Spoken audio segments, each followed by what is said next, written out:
Magandang araw po, welcome po sa aking channel, Nov9 TV.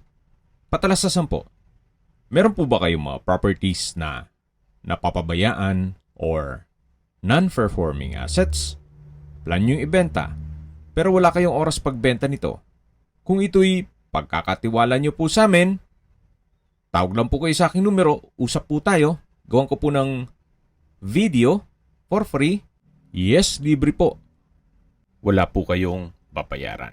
Tutulungan pa namin kayong mabenta ang inyong property. Kami na po bala sa marketing, sa boosting, pati po sa paid advertisements, even sa tripping. Hindi na po kayo mapapagod sa pag-entertain ng mga buyers. Kami na po bala sa lahat.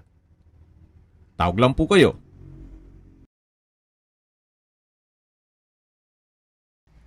Nandito po tayo ngayon sa isang exclusive subdivision dito sa Lipa, Batangas. Ito pong bagong video presentation natin ay isang 2-story house and lot.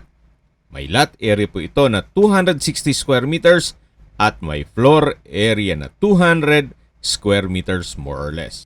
Napakatahimik po ng lugar, sariwang hangin at malamig po ang klima, especially pag bare months. Kumpleto din po ang amenities gaya ng clubhouse, basketball court, at marami pa pong iba. Meron din pong 24 hours security.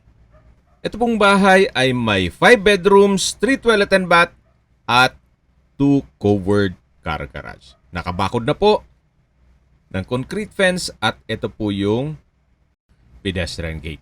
Yan po, tunghayan nyo po itong pasad. Ito pong glass windows ay may security grill. Yan po yung balkonahe. At yan naman po yung papunta sa garahe. Naka-landscape na rin. Then meron pong brickstone design ang poste. At ito po yung tinutukoy ko na garahe. Nakakasya po ang dalawang sasakyan. Ito po ay nasa mataas na lugar kaya flood-free area. Tungkol naman po sa dokumento nito, ito'y titulado, buhay po ang may-ari, kaya wala po kayong magiging problema sa documentation o sa transfer ng title. Ito po yung main door. Pasok po tayo. Welcome po sa bahay ni Ma'am at Sir. Ito po yung living area o salas. Malaki ang spasyo. Then meron po ceiling cove design. Naka-tile flooring. Yan po yung hagdan. At dito naman po yung dining area. Tungkol po sa furnishing, siguro pag-usapan nyo na lang ni owner. Then dito naman po sa dulo ay yung formal kitchen. May kitchen countertop, stainless sink with faucet, wall-mounted wooden rack, at may kitchen cabinet. Ito naman po yung access door papunta naman sa service area. Ito naman po yung common toilet and bath. May hand wash basin, water closet, may shower at hot shower set. Ito po yung tinutukoy ko na access door naman papunta sa dirty kitchen at service area. Hanggang sa dulo po yan. Malaki pa ang espasyo. Meron din pong maid's room. Yan po ulit yung dining area. At dito naman po ay may isang maliit na kwarto. Pwedeng gawing guest room.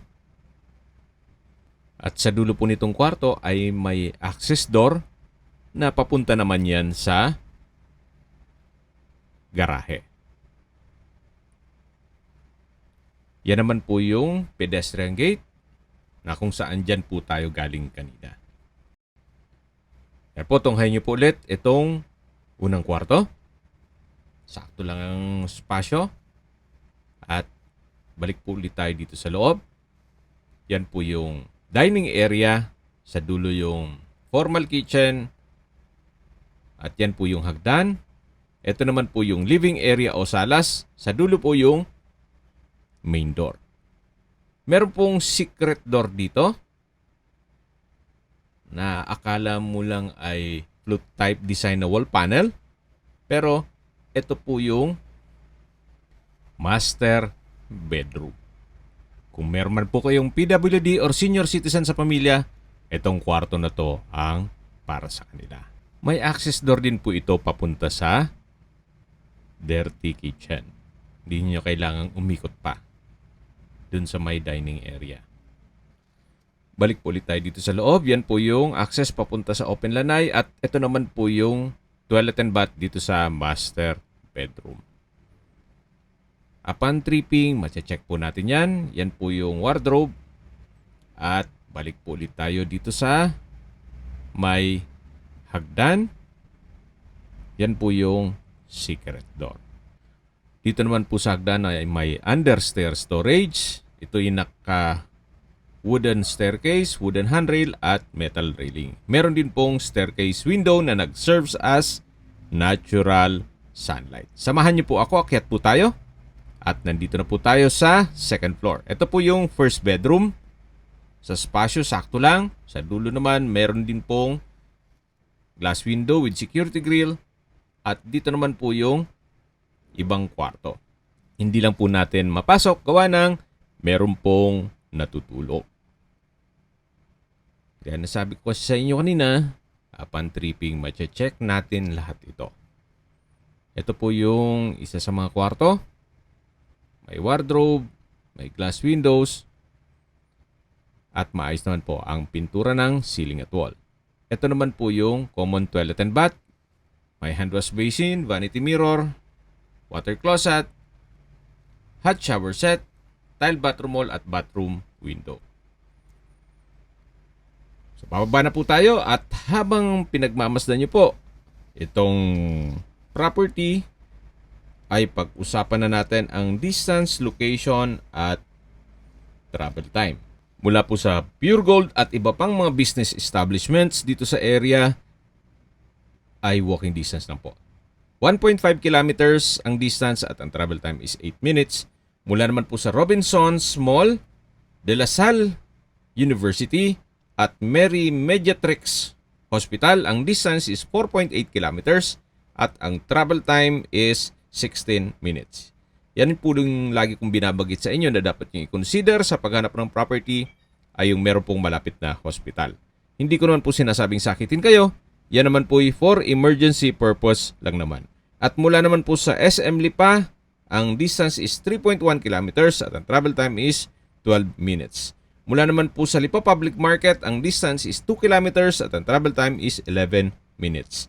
Mula naman po sa Manila o sa airport, ang distance is 75 kilometers at ang travel time is 1 hour and 26 minutes.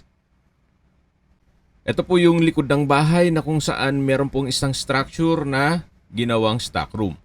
Then meron pa rin pong bakanting lote dito na pwede po kayong mag-garden. Okay, sa presyo na po tayo. Binebenta po ito ni owner sa halagang 12 million pesos net. Ibig pong sabihin si buyer na po ang sasagot sa lahat ng taxes at expenses with regard to documentation.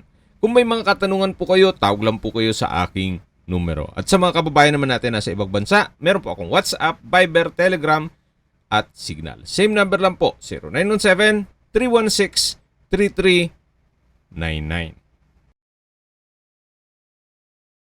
Sa mga nagtatanong naman po ng aming Facebook, meron po aming Facebook page na Nov9TV at Facebook Real Video. Meron din pong TikTok at Instagram. May ibang YouTube channel po kami, the Nov9TV channel, Nov9TV Listings, Nov9TV On The Spot, Nov9TV Updates,